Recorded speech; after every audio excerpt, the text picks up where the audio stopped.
শেখ আব্দুল কাদের জিলানী হুজুর বাবা ইরাকের জঙ্গলের মধ্যে দিয়ে যাচ্ছেন, হঠাৎ করে দেখতে পেলেন বাবা একটা বিশাল অগ্নিকুণ্ড দাউ দাউ করে চলছে। কোথায় আগুন লেগে গেল? এত আগুন! হযরত বড় পীর গেছে যে উকি দিয়ে দেখছে একটা বিশাল অগ্নিকুণ্ড বানানো হয়েছে, তৈরি করে হাজার হাজার মানুষ সিজদা করছে, আগুনকে সিজদা করছে। হযরত বড় পীর আব্দুল কাদের জিলানী বলতে, কে তোমরা আগুনকে সিজদা করছো? সকলে মাথা তুলেছে, তুলে বলছেন কি নাম তোমার? বলছে না, আমার নাম আব্দুল কাদের। বলছে আগুনকে সিজদা করছো কেন? বলছে তুমি জানো না আল্লাহ বলেছেন পাথর এবং মানুষ দিয়ে আল্লাহ পাক জাহান্নামকে পরিচালিত করবে, পাথর এবং মানুষ দিয়ে। আর জাহান্নামটা হলো আগুনের তৈরি, আমরা আগুনকে সিজদা করছি আগুন যেন আমাদের স্পর্শ করতে না পারে। বড় পীর সাহেব বললেন, এক আল্লাহকে যদি তোমরা মানো, আল্লাহর জন্য যদি সিজদা দাও, আল্লাহর জন্য যদি মাথা নত করো, আগুন তোমাদের স্পর্শ করতে পারবে না। জোরে বলবেন সুবহানাল্লাহ। বলছেন এই আব্দুল কাদের, তুমি আল্লাহকে মানো? বলে হ্যাঁ। তুমি আল্লাহর জন্য সিজদা দাও, মাথা নত করো? বলে হ্যাঁ। তাহলে তুমি একটুখানি হাত দিয়ে দেখো না আগুন কেমন স্পর্শ করে না, তুমি একটু দাও। হযরত বড় পীর বললেন, বাবা বাবা আমি আব্দুল কাদের বলছি, ওই অগ্নিকুণ্ডের মধ্যে যদি হাতখানা বাড়িয়ে দেই, ওই আগুন আমার হাতে লাগা দূরের কথা, আমার একটা লোম পর্যন্ত স্পর্শ করতে পারবে না। জোরে বল সুবহানাল্লাহ। এই শোনো বাবা, শোনো, তোমরা শোনো, আমি আব্দুল কাদের, আমার কদমে আমার পায়ে যে জুতোখানা দেখছো, এই জুতোখানাও পর্যন্ত আগুন স্পর্শ করতে পারবে না। বলে একটাবার দেখি আমাদের দিন। হযরত বড় পীর আব্দুল কাদের জিলানী হুজুর আমার ওই পায়ের চপ্পলখানা দাও দাও করে অগ্নিকুণ্ডের মধ্যে নিক্ষেপ করে দিলেন, আর গোটা অগ্নিকুণ্ডটা তপ করে নিভে গেল। একবার জোরে বলো সুবহানাল্লাহ। আল্লাহর হয়ে যাবে, আল্লাহ তোমার হয়ে যাবে।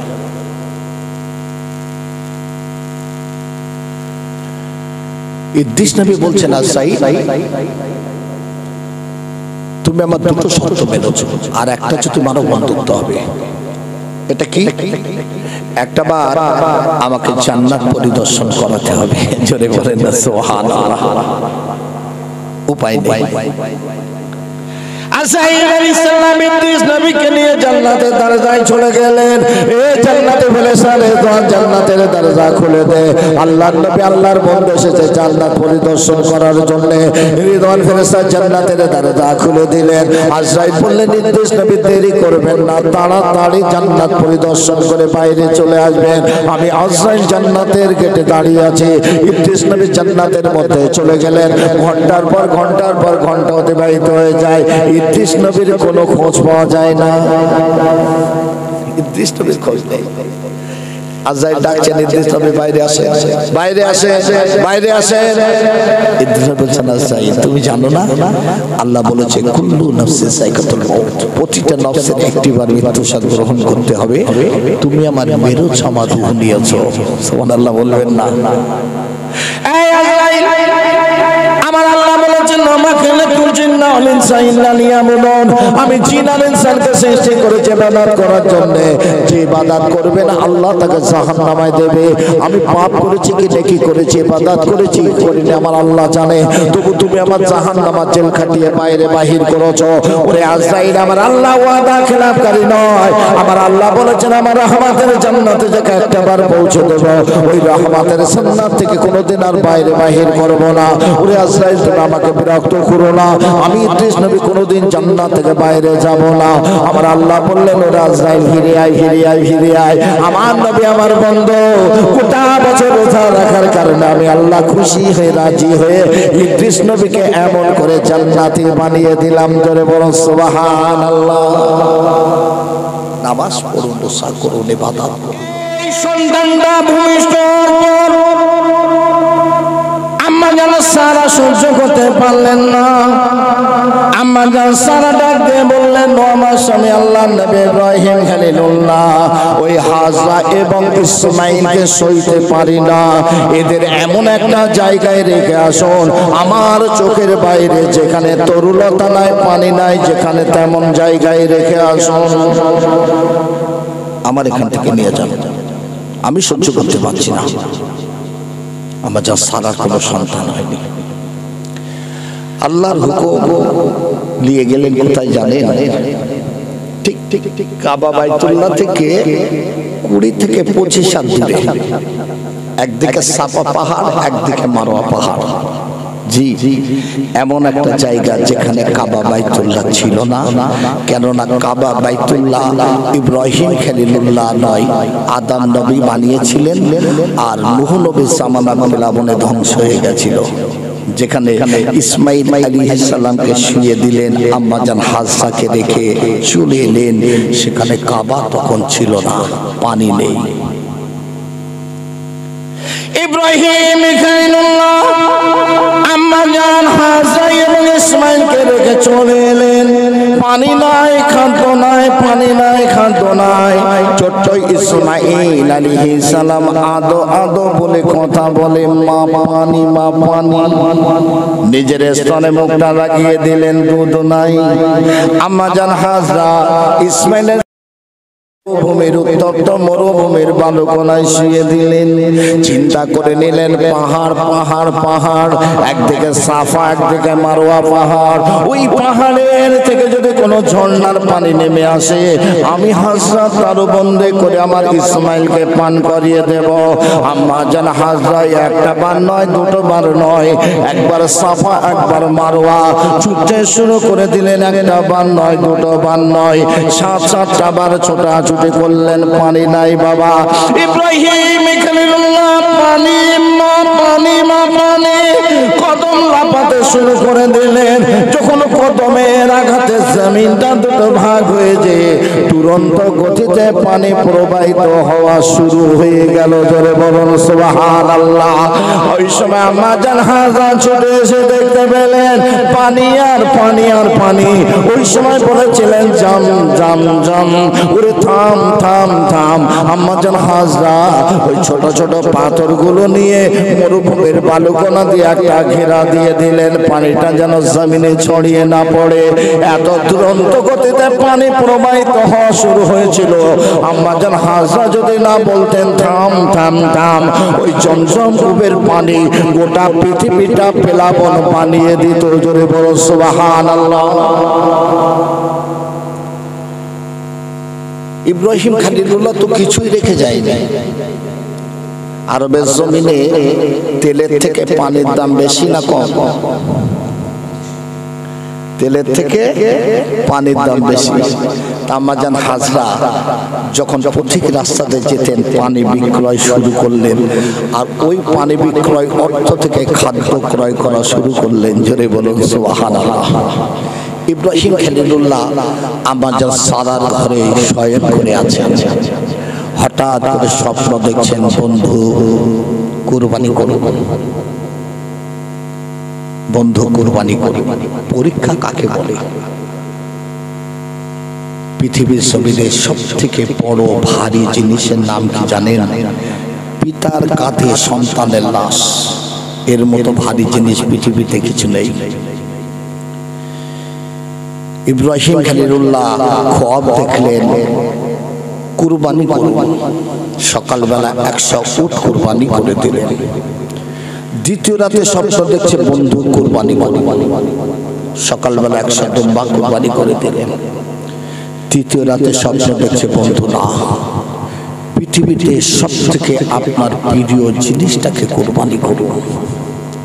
এই বাবু 69 বছর পর আল্লাহ একটা সন্তান দিয়েছেন, চাঁদের মতো সুন্দর সন্তান। ইব্রাহিম খলিলুল্লাহর বুঝতে অসুবিধা হলো না। আল্লাহ পাক আমাকে পরীক্ষা করার জন্য ইসমাঈলকে কুরবানির নির্দেশ দিয়েছেন। জি, বিবি সারাকে বললেন, সারা এমন একটা খ্বাব দেখেছি, ইসমাইলের কুরবানির নির্দেশ এসেছে। আম্মা জান সারা বললেন দেরি করবেন না, এখনই কুরবানি করে দিন। কাকে খুশি করার জন্য? আল্লাহকে খুশি করার জন্য। নিজের কলিজার টুকরা সন্তান ইব্রাহিম খলিলুল্লাহ প্রচন্ড একটা ধার তার বাড়ি মারলেন, লুকিয়ে রাখলেন, উটের পিঠে উঠে গেলেন।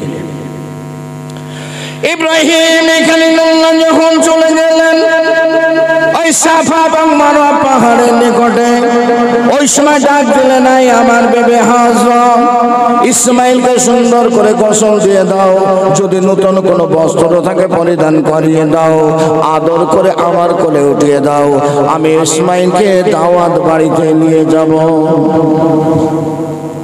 ছোট্ট ইসমাইল ছুটে এসেছেন। কি এসেছে মা? বলছে তোমার আব্বাজান এসেছেন। ছুটে এসেছেন, আব্বাজান উটের পিঠ থেকে নামুন। আমি মা কাছে জিজ্ঞাসা করি আব্বা কোথায়, আব্বা কোথায়? বলছে আসবে আসবে। আব্বাজান আপনি এসেছেন, আপনি বসুন। আব্বাজান চলুন, ঘরে চলুন, বসুন। ইব্রাহিম খলিলুল্লাহ বলছেন, হাজরা সুন্দর করে গোসল দিয়ে নতুন বস্ত্র পরিধান করে আমার কোলে উঠিয়ে দাও। ইব্রাহিম খলিলুল্লাহ কথা মতো সুন্দর করে গোসল দিয়ে দিলেন, একটা সাদা পিধান পরিধান করিয়ে দিয়ে আব্বাজানের কাছে উঠিয়ে দিলেন।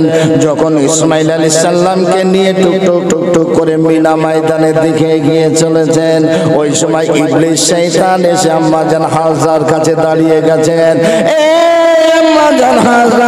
ইসমাইলকে কোথায় পাঠালেন?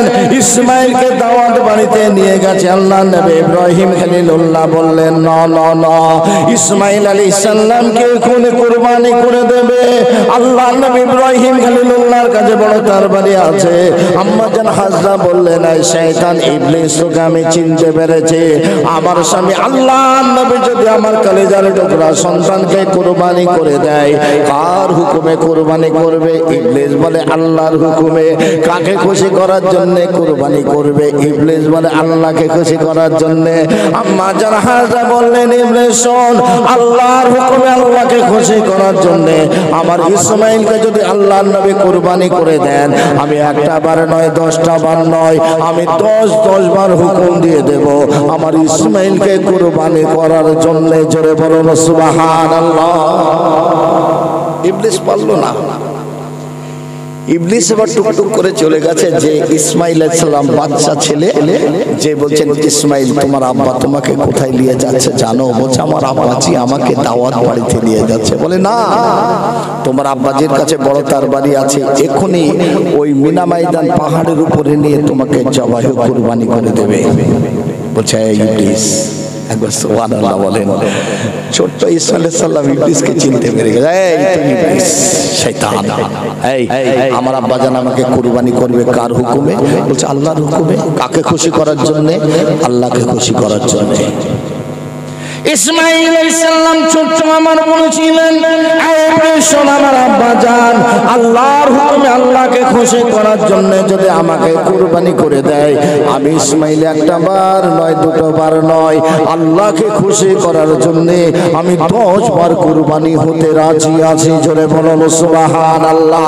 ওই সময় ইসমাইল আলাইহিস সালাম ছোট্ট ছোট্ট নুড়িগুলো, পাথরগুলো বাবা মিনা ময়দান থেকে উঠিয়ে শয়তানকে মারতে শুরু করে দিলেন। ইবলিস শয়তান পালিয়ে গেল।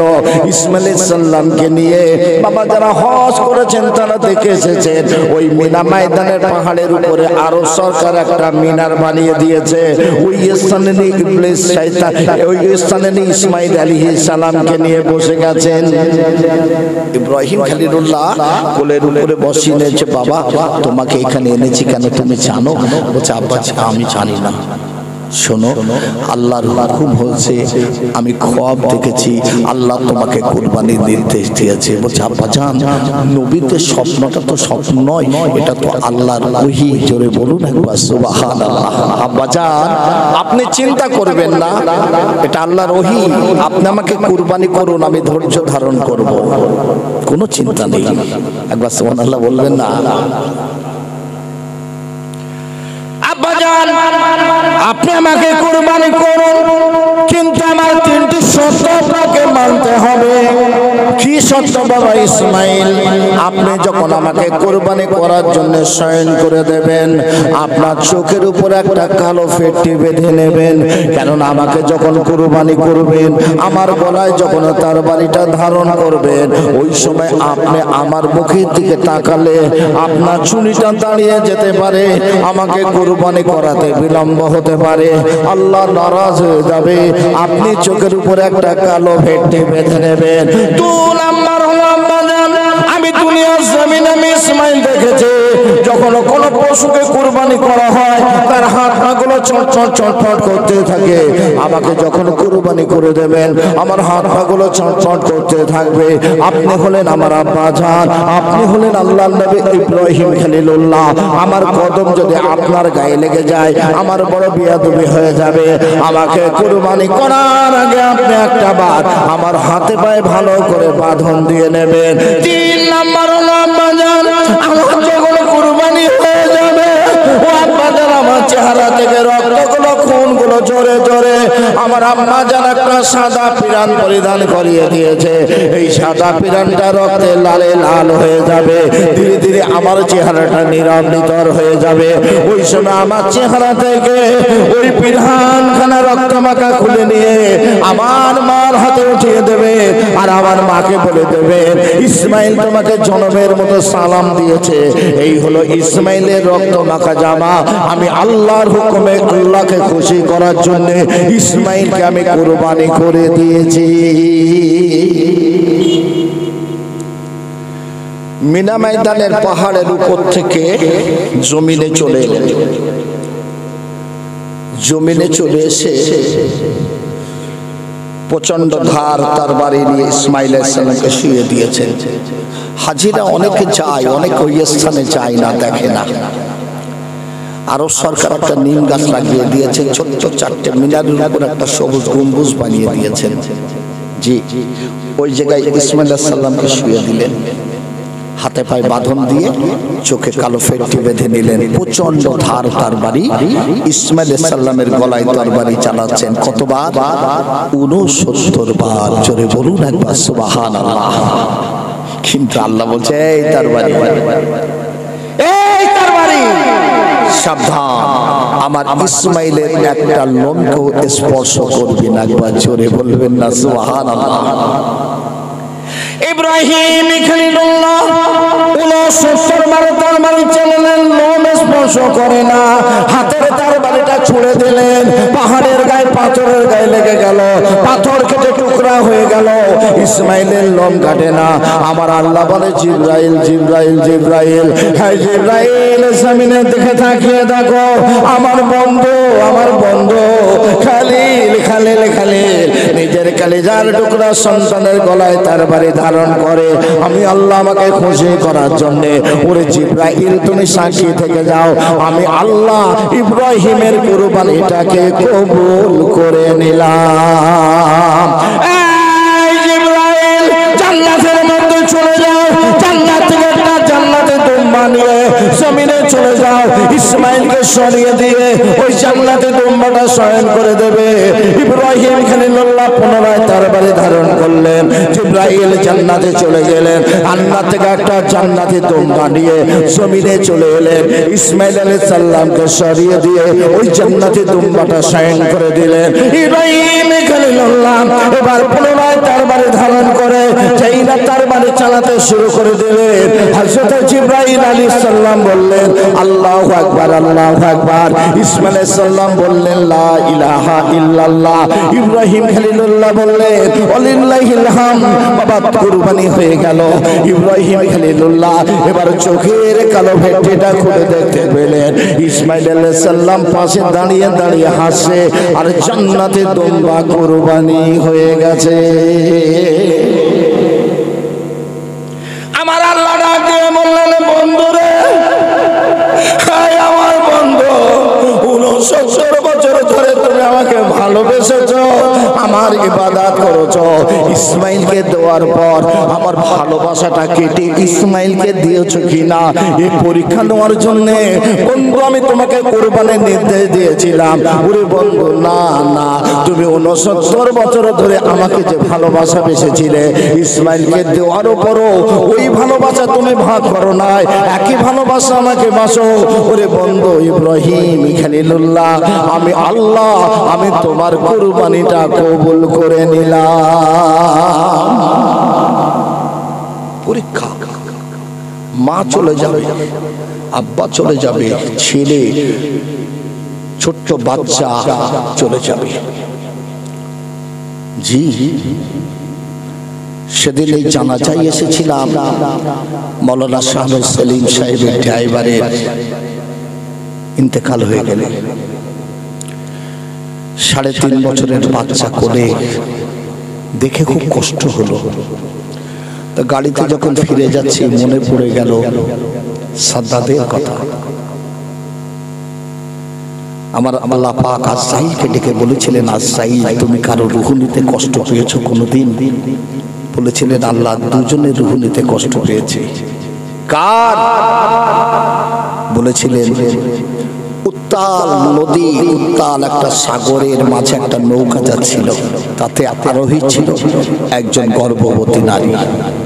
আল্লাহ তোমার হুকুম হয়ে গেল, ঝড় এসে গেল, নৌকাটা উল্টে গেল, গর্ভবতী মহিলা উত্তাল পানিতে হাবুডুবু খেতে শুরু করে দিল। তোমার হুকুম একটা কাঠের টুকরা এসে ওই রমণীর সম্মুখে হাজির হলো। রমণী কাঠের টুকরার উপরে বাঁচার জন্য উঠে গেল। আল্লাহ তোমারই হুকুমে কাঠের টুকরার উপরে উত্তাল নদীর পানির উপরে সন্তান প্রসব করেছিল। আল্লাহ তুমি আমাকে হুকুম দিয়েছিলে আজরাইল ওই উত্তাল নদীর পানির উপরে কাঠের টুকরার উপরে ওই যে বাচ্চা প্রসব করেছে যে রানী, যে আমার বান্দি, ও রূহটা নিয়ে এসো। আল্লাহ আমি যখন গেলাম না, আমি ওই বাচ্চাটার মুখের দিকে তাকিয়ে আমার বড় কষ্ট হচ্ছিল মায়ের রূহটা নিতে। আর কার? আল্লাহ সাদ্দাতের। আল্লাহ বললেন শোনো আমি কি পারি তুমি জানো না? জোরে একবার বলেন না সুবহানাল্লাহ। আমি বায়ু বাতাস দিয়ে কাঠের টুকরাকে নদীর কিনারায় উঠিয়ে দিলাম। মৎস্যজীবী জেলেরা মাকে ধরে দাফন করে দিল, বাচ্চাটাকে রাজদরবারে পাঠিয়ে দিল। ওই রাজদরবারে বাচ্চাটা ধীরে ধীরে বড় হলো, বালকের উত্থান করলো, অন্য বালকের সঙ্গে খেলা করছে। এমন সময় একদল মানুষ আসছিল ঘোড়ায় করে, তাদের কাছে একটা অলৌকিক সুরমা ছিল, যে সুরমাটা চোখে দিলে সে দুনিয়ার জমিনের নিচে যত সম্পদ আছে দেখতে পাবে, আদারওয়াইজ সে বন্ধ হয়ে যাবে। এটা পরীক্ষা করার জন্য তারা কোনো মানুষ পাচ্ছিল না, কিন্তু ওই বালকটা এত চতুর ছিল, ঘোড়ার পিঠে আমরা যখন মানুষ আসছে সুরমা প্রস্তুতকারকের মানুষেরা, তখন এই বালকটা এত সাহসী, সব বালক পালিয়ে গেলে এই বালকটা রাস্তায় দাঁড়িয়েছিল।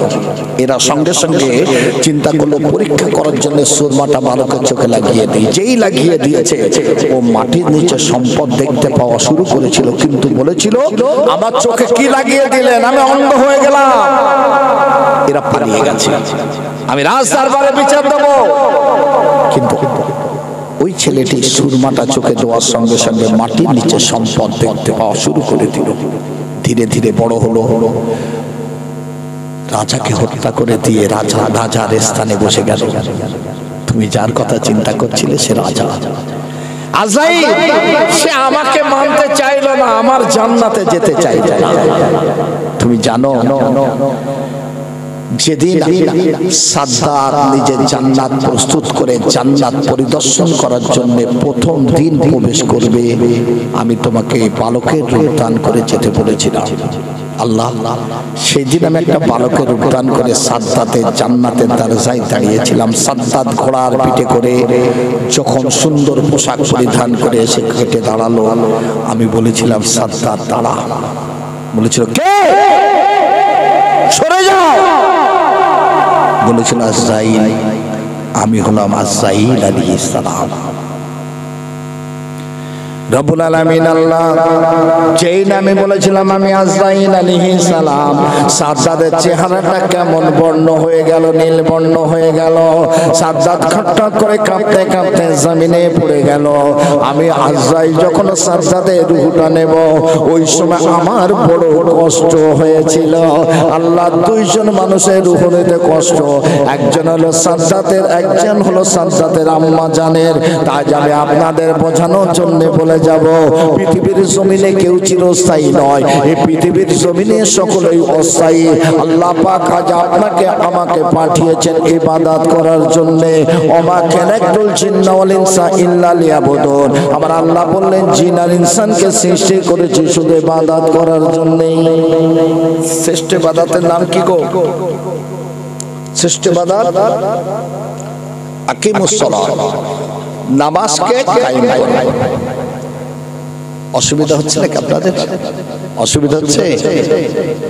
দরুদ শরীফ পড়ুন। আল্লাহুম্মা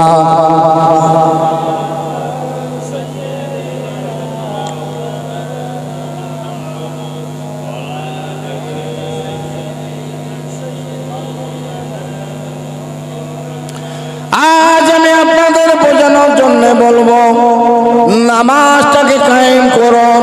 কেননা একটা ওয়াক্তের পরিবর্তে 2,88,00,000 বছর আল্লাহ জাহান্নামায় দেবে। জেনে রেখে দেবেন, নামাজ এমন একটা জিনিস বাবা, এই নামাজ যদি কায়েম না করেন, ওই বাড়িতে আল্লাহর রহমত বরকত আসে না, বরং গজব আসবে। গজব আসবে। আমার নবীর দরবারে একজন নবী সাহাবী আছে, যে বলছেন হুজুর আমার একটা উট আছে, এই উটটাকে খেতে দিই, সুন্দর শয়নস্থান বানিয়ে দিই, প্রতিদিন রাতের বেলা দাঁত দিয়ে দড়িগুলো ছিঁড়ে ওই রাস্তায় যেয়ে দাঁড়িয়ে থাকে। রাসূল কাছে নালিশ করেছে। রাসূল বলছে তোমার উটটা আমার কাছে নিয়ে এসো। উটটাকে নিয়ে গেছে। রাসূল বলছে না, আল্লাহর মখলুক, জবানটা খোলো, তোমার মনিব তোমাকে খেতে দেয় না। উটের জবান খুলে গেল। উট বলছে হাবিব আলী ইয়া রাসূলুল্লাহ, আমার মনিব আমাকে খুব সুন্দর খেতে দেয়, তোমার মনিব তোমাকে সুন্দর শয়নস্থান বানিয়ে দেয় না? ইয়া হাবিব আলী ইয়া রাসূলুল্লাহ, খুব সুন্দর শয়নস্থান বানিয়ে দেয়, তবে দাঁত দিয়ে দড়িগুলো ছিঁড়ে ছিঁড়ে রাস্তায় দাঁড়াও কেন? উটের জবাব দিল ইয়া হাবিব আলী ইয়া রাসূলুল্লাহ, আমার এই মনিব আপনার সাহাবী একদিন আমার পিঠে সওয়ার করে মসজিদে নববীর পাশ দিয়ে যাচ্ছিলেন। ওই সময় আপনি সাহাবীদের বলেছিলেন, সাহাবীরা যে বাড়িতে ঈশার নামাজ আদায় না করে ঘুমিয়ে যায়, ওই বাড়িগুলোতে আল্লাহর আযাব গজব পতিত হতে পারে। আমি শ্রবণ করেছিলাম, কিন্তু আপনার নবী সাহাবী নামাজ পড়ে না, ঈশার নামাজ। আমি আল্লাহর মখলুক চিন্তা করে নিয়েছি, আমার মনিব ঈশার নামাজ আদায় না করার কারণে আল্লাহর গজব যদি এই বাড়িতে পতিত হয়, আমি ওই গজবে পতিত হয়ে যাব। যেহেতু আল্লাহর গজবের ভয়ে প্রতিদিন নতুন নতুন দড়িগুলো দাঁত দিয়ে চিবিয়ে আমি ওই গজবের ভয়ে রাস্তার উপরে যেয়ে দাঁড়িয়ে থাকি।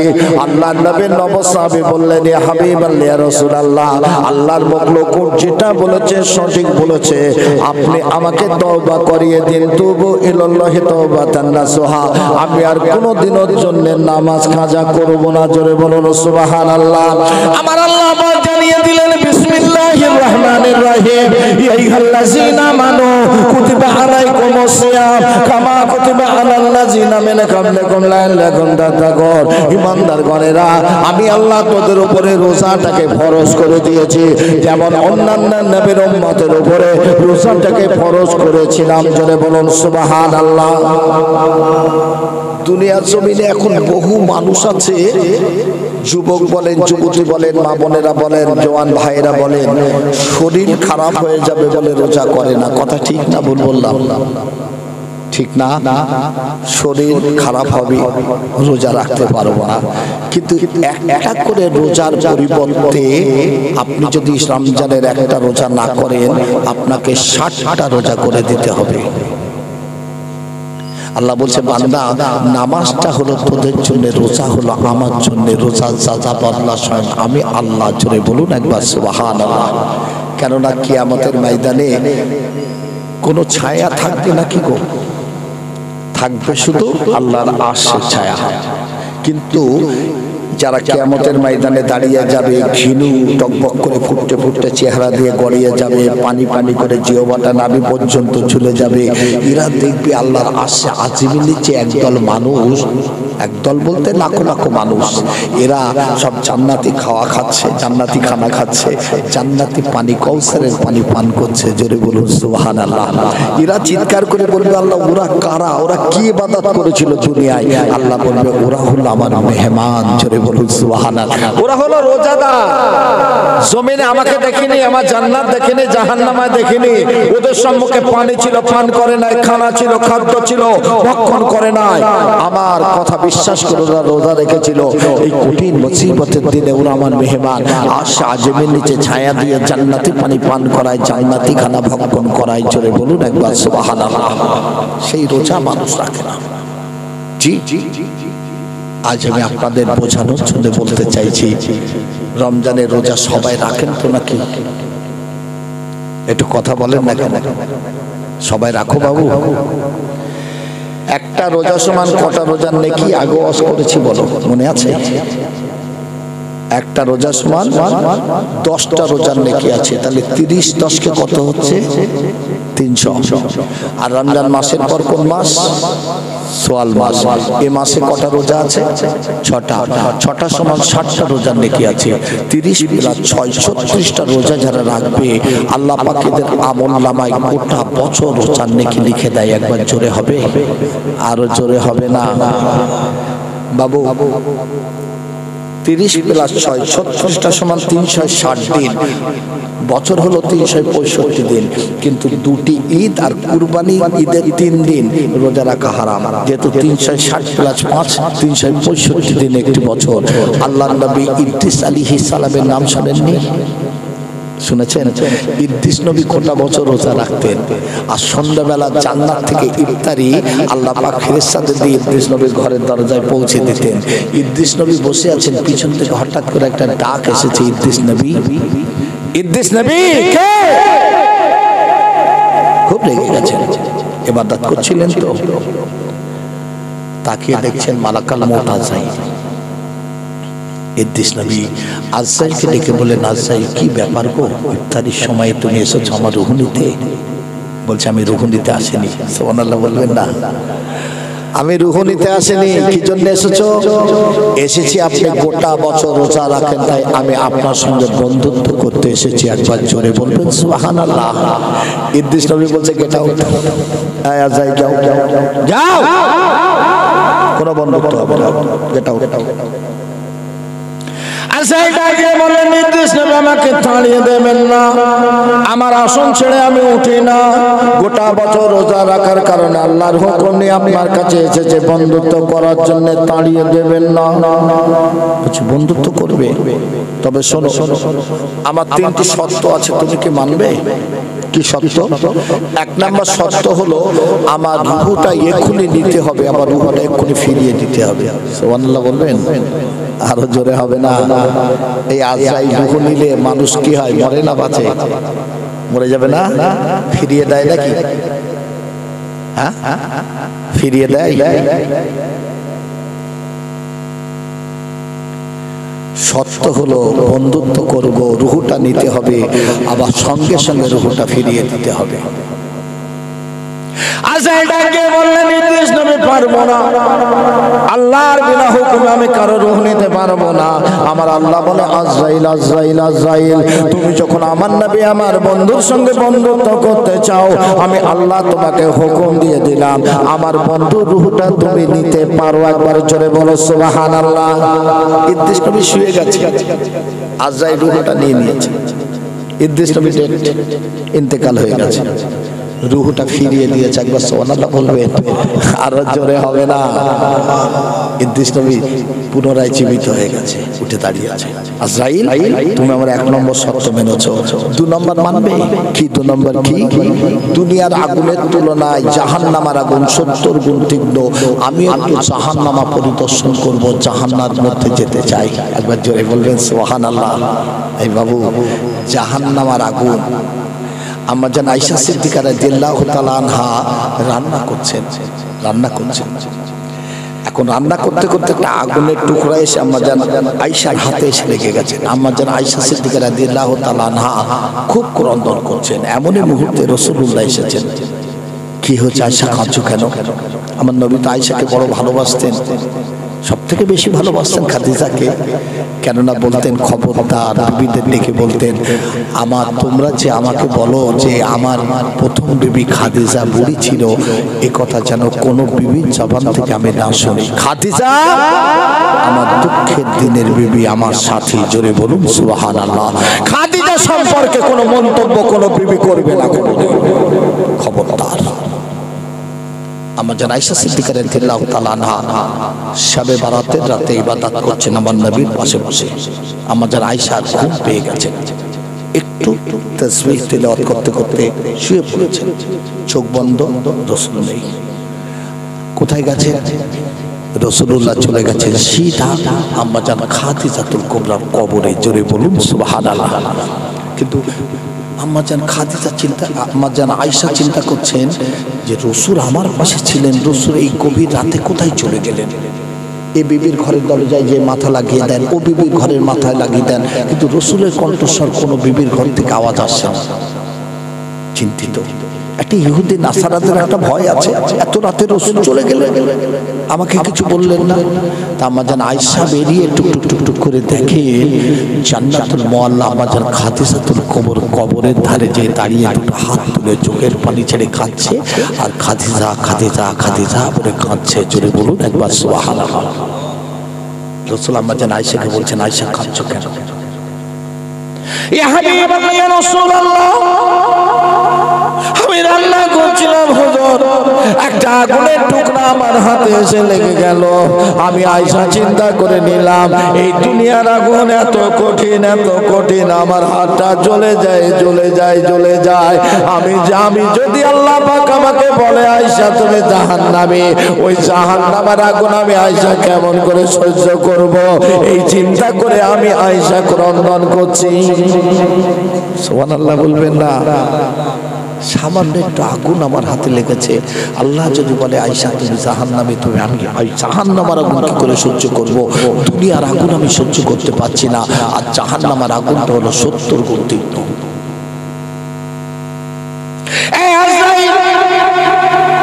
বন্ধুত্ব যদি তুমি আমার সঙ্গে করতে চাও, তুমি আমাকে একটাবার জাহান্নামায় নিয়ে চলো। জাহান্নামের আগুন কত কঠিন আমি দেখবো। উপায় নাই রে বাবা, বন্ধুত্ব স্থাপন করার জন্য নিয়ে গেলেন বাবা জাহান্নামের দরজায়। জাহান্নামে ফেরেশতা, মালিক ফেরেশতা জাহান্নামের দরজা খুলে দে। আল্লাহর নবী, আল্লাহর বন্ধু এসেছে জাহান্নামা পরিদর্শন করার জন্য। মালিক ফেরেশতা জাহান্নামের দরজা খুলে দিলেন। ইদ্রিস নবী জাহান্নামের মধ্যে চলে গেলেন। গোটা জাহান্নামা ঘুরে ঘুরে ঘুরে ঘুরে ঘুরে ঘুরে ইদ্রিস নবী যখন বেরিয়ে এলেন, ইদ্রিস নবীর একটা লোম পর্যন্ত জাহান্নামের আগুনে স্পর্শ করতে পারল না। চলে বলল সুবহানাল্লাহ। যারা আল্লাহর হয়ে যায় তাদের আগুন লাগে নাকি? লাগে। এ তো আমি বলতে চাইছি নবীর কথা। পৃথিবীতে শ্রেষ্ঠ আসন দিয়েছেন ওলিদের মধ্যে কাকে? বড় পীর সাহেব।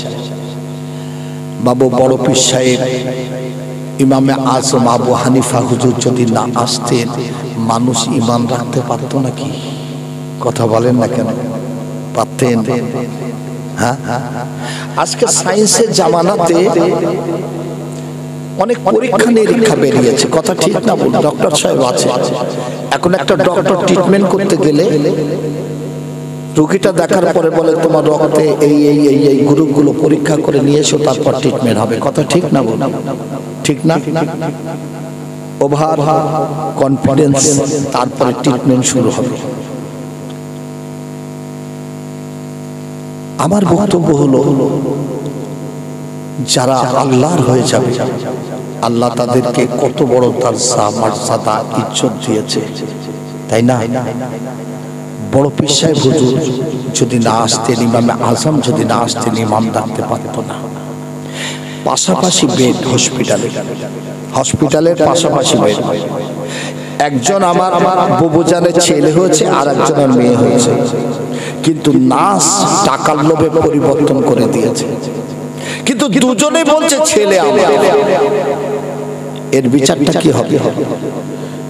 ধরে নেন 500 বছর আগে, ডিএনএ তখন আসেনি। এই 500 বছর আগের পরীক্ষায় কি হবে? ইমামে আজম আবু হানিফার কাছে বিচার এসেছে। ইমামে আজম আবু হানিফা বললেন, কাজ করো, দুজন স্ত্রী আম্মা জানের স্তনে 2 পেয়ালা, একই 2 পেয়ালার একই পেয়ালা 2 পেয়ালার স্তনের দুধ নিয়ে এসো। দাড়ি পাল্লা 2 দিকে দাও। দেখা গেল একটা পাল্লা ভারী, একটা পাল্লা হালকা। জোরে বলবেন একবার সুবহানাল্লাহ। ইমামে আজম বললেন, এই ভারী টাকার অমুকের, হালকা টাকার অমুকের। বললেন, যার দুধটা ভারী তার পুত্র সন্তান, যার দুধটা হালকা সে হলো কন্যা সন্তানের মা। জোরে বলবেন একবার সুবহানাল্লাহ। এই পরীক্ষা কে করেছে? ইমামে আজম আবু হানিফা। জি, ইমামে আজম আবু হানিফার বিচার। একজন রমণী কাছে তার স্বামী পানি চেয়েছে, পানি। এখন গিলাস পরিষ্কার করে আনতে একটু দেরি হয়ে গেছে। স্বামী বললেন, এই পানি আমি পান করলে তুমি 1 তালাক 2 তালাক 3 তালাক। এই পানি যদি তুমি পান করো 1 তালাক 2 তালাক 3 তালাক। এই পানি যদি তুমি অন্য কেউ পান করে 1 তালাক 2 তালাক 3 তালাক। পানি যদি ফেলে দাও 1 তালাক 2 তালাক 3 তালাক। এই পানি যদি গিলাসেও এমন অবস্থায় রেখে দাও 1 তালাক 2 তালাক 3 তালাক। কি করবে? আম্মাজান পানির গ্লাসটা নিয়ে চলে গেছেন ইমামে আজম আবু হানিফা হুজুরের কাছে। যে বলছেন, ওই ইমামে আজম আবু হানিফা শোনেন, আমার স্বামী পানি চেয়েছিল, দেরি হয়ে গেছে দিতে, গ্লাসটা পরিষ্কার করে নিয়ে আসতে। আমাকে দেরি হওয়ার কারণে রাগান্বিত হয়ে বললেন, এই পানি যদি আমি পান করি 1 তালাক 2 তালাক 3 তালাক। তুমি পান করলে 1 তালাক 2 তালাক 3 তালাক। অপর কেউ পান করলে 1 তালাক 2 তালাক 3 তালাক। পানি যদি ফেলে দাও 1 তালাক 2 তালাক 3 তালাক। গিলাসেও যদি এমন অবস্থায় রেখে দাও 1 তালাক 2 তালাক 3 তালাক। হুজুর আমি তালাক হয়ে গেছি। ইমাম আজম বললেন, মা তুমি তালাক হবে না। জোরে বলবেন একবার, আরো জোরে হবে না? মা সুতির কাপড় আছে বাড়িতে? বলে যে আছে, নিয়ে এসো। সুতির কাপড় আনা হলো। ইমাম আজম আবু হানিফা ওই কাপড়টা গোটা পানিটাকে দিতে শুরু করলেন। গোটা পানিটা কাপড়টা শুষে নিল, রোদ্রে মেলে দিলেন, সূর্যের তাপে কাপড়টা শুকিয়ে গেল। কাপড় আর গ্লাসটা মায়ের হাতে তুলে দিয়ে বললেন, মা চলে যাও। আমি আবু হানিফা বললাম, তুমি তালাক হলে না। চলে একবার হবে? এই বাবু সাবধান।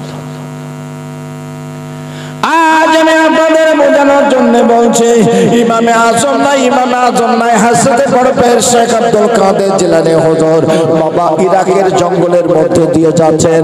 হঠাৎ করে দেখতে পেলেন বাবা একটা বিশাল অগ্নিকুণ্ড দাউ দাউ করে চলছে। কোথায় আগুন লেগে গেল? এত আগুন!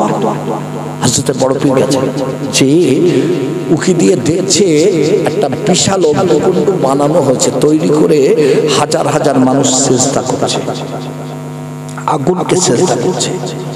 হযরত বড় পীর আব্দুল কাদের জিলানী